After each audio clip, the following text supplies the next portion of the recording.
বক্করের সাথে ইসলামের পথে। তোমরা আমার খোকার জন্য দোয়া করো বাবারা। ও ছাড়া যে আমার আর এই দুনিয়াতে কেউ নেই। দুইটা ছেলেকে রেখে ওর বাপটা মরলো অ্যাক্সিডেন্টে, আর বড় ছেলেটাও 2 বছর আগে ডায়রিয়ায় মরে গেল। এখন আমার আব্দুল কাদের ছাড়া যে আপনার কেউ নেই বাবা। হে আল্লাহ, তুমি আমাদের আব্দুল কাদেরকে সুস্থ করে আমাদের মাঝে ফিরিয়ে দাও আল্লাহ। তুমি আমাদের বন্ধুকে ফিরিয়ে দাও আল্লাহ। তুমি আমাদের বন্ধুকে ফিরিয়ে দাও। মা, আসসালামু আলাইকুম। মা। ওয়ালাইকুম আসসালাম।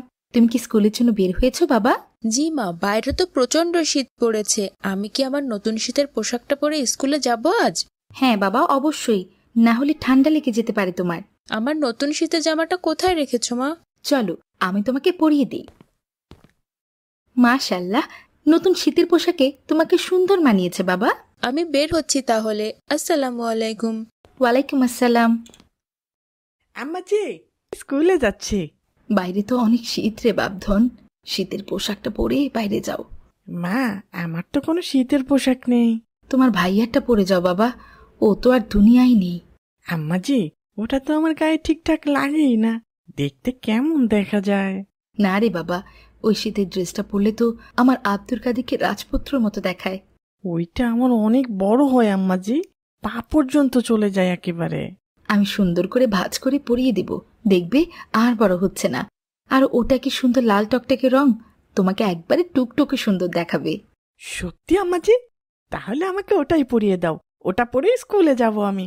আচ্ছা তুমি বসো, আমি নিয়ে আসি। ওই দেখো, ছেলেটা কত বড় জামা পরে এসেছে, কেমন পাগল পাগল দেখা যাচ্ছে, তাই না ছেলেটাকে?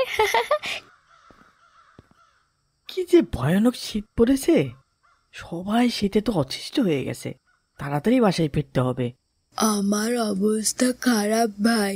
আবু বক্কর স্যারের রুমে এতক্ষণ কি করে? তোর আবু বকর একটা অঙ্ক বুঝতে পারেনি, স্যারের কাছে সেটা বুঝিয়ে নিতে গেছে। আসলেই বাসায় রওনা দিব। ভাই ভাই দেখো, আব্দুল কাদের কি পরে এসেছে। এই আব্দুল কাদের, তুমি এটা কি পরেছো? তুমি কি তোমার বাবার শীতের জামা পরে এসেছো? তোমার চেয়ে তোমার শীতের পোশাক বড়। না মানে, আসলে এটা আমার বড় ভাইয়া ছিল। ভাইয়া তো মারা গেছেন, তাই মা আমাকে এটা পরিয়ে দিয়েছেন। তোমাকে তো পুরা জোকার দেখাচ্ছে। আব্দুল কাদেরকে দেখে আমি একটা কবিতা বানিয়ে ফেলেছি। কি কবিতা ভাই? নাম তার আব্দুল কাদের, শীতে হয়েছে কাবু, বিশাল একটা শীতের পোশাক লাগছে জোকার বাবু। সুন্দর না ভাই? একদম যা হয়েছে না। তার নাম আব্দুল কাদের, শীতে হয়েছে কাবু, বিশাল একটা শীতের পোশাক লাগছে জোকার বাবু। তোমরা আমার বন্ধু হয়ে আমাকে এভাবে অপমান করলে ভাই, আমি অনেক কষ্ট পেয়েছি। যেও না ভাই, যেও না, আমরা এমনি এমনি মজা করেছি। কি হয়েছে ভাই, আব্দুল কাদের চলে যাচ্ছে কেন এভাবে? দেখো না কত বড় শীতের জামা পরে এসেছে আব্দুল কাদের, একেবারে দেখে জোকার লাগছিল, তাই মজা করে একটা কবিতা বানিয়ে ফেলেছি। সেটা শুনে রাগ করে চলে যাচ্ছে। কি কবিতা বানিয়েছিলে? শুনবে কবিতা? দেখি শোনাও তো।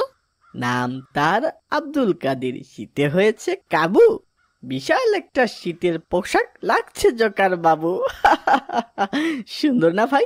ভাই, কাউকে এভাবে তুচ্ছ করে অপমান করা উচিত নয়। ওর হয়তো ভালো শীতের পোশাক কেনার সামর্থ্য আল্লাহ দেননি। অন্যকে নিয়ে ঠাট্টা বিদ্রুপ করা, তার দোষ চর্চা করা মুমিনের গুণ হতে পারে না ভাই। আল্লাহ তাআলা বলেন, কোনো মুমিন যেন অন্য কাউকে উপহাস না করে, কেননা যাদের উপহাস করা হচ্ছে তারা তার চেয়ে উত্তম হতে পারে। তাছাড়া আমাদের মহানবী সাল্লাল্লাহু আলাইহি ওয়াসাল্লাম এক হাদিসে বলেছেন, এক মুসলিম অপর মুসলিমের দ্বীনি ভাই।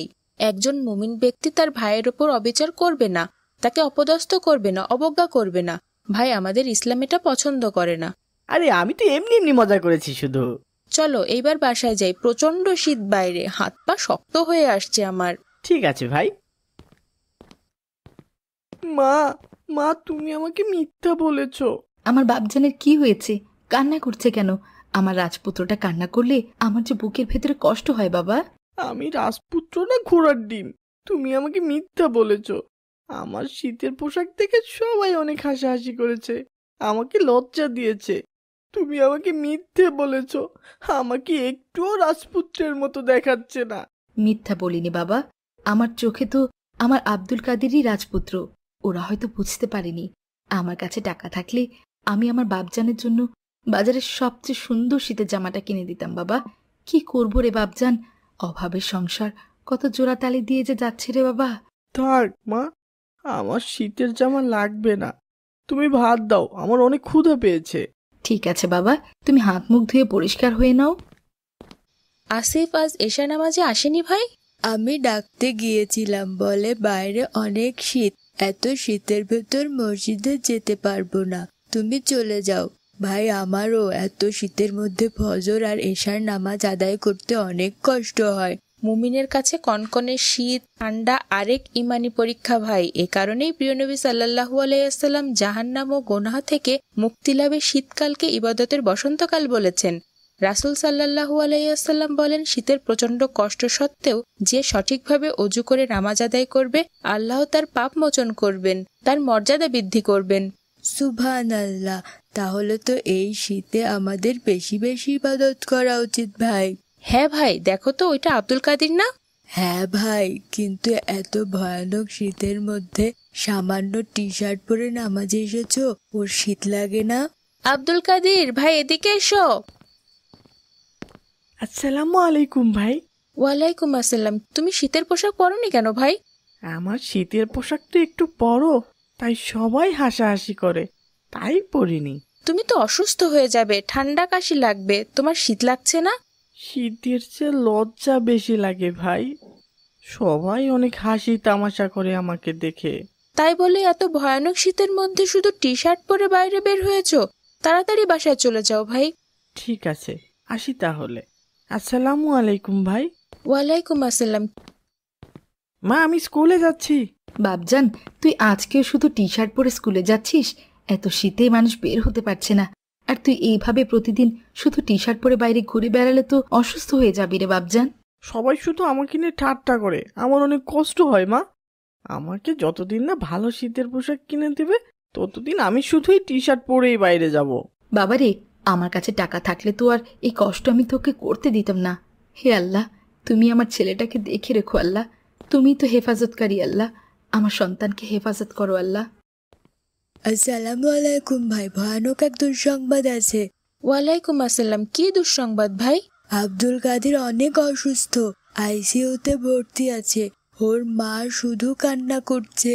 কি বলো এসব? এই জন্যই 4-5 দিন ওকে মসজিদে দেখছি না। আমি ভেবেছি বাড়িতেই নামাজ আদায় করছে হয়তো। কি হয়েছে ওর?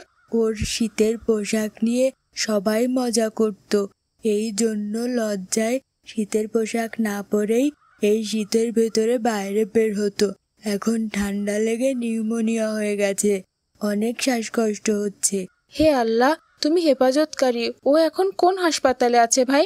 সদর হাসপাতালের আইসিইউতে আছে। চলো তাড়াতাড়ি। তোমরা আমার খোকার জন্য দোয়া করো বাবারা।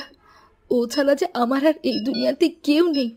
2টা ছেলেকে রেখে ওর বাপটা মরলো অ্যাক্সিডেন্টে, আর বড় ছেলেটাও 2 বছর আগে ডায়রিয়ায় মরে গেল।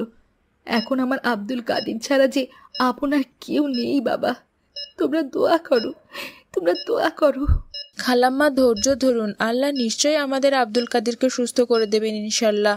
সব ভুল আমাদের। আমরা যদি ওর সাথে মজা না করতাম, ওকে অপমান না করতাম, তাহলে হয়তো ওর এই পরিণতি হতো না।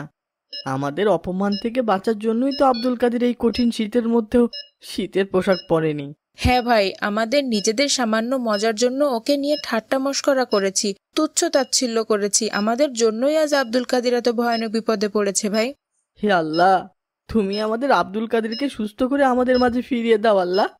তুমি ওকে বাঁচিয়ে দাও আল্লাহ। আর কখনো এভাবে কাউকে বিদ্রুপ করব না, কাউকে নিয়ে ঠাট্টা মশকরা করব না আল্লাহ।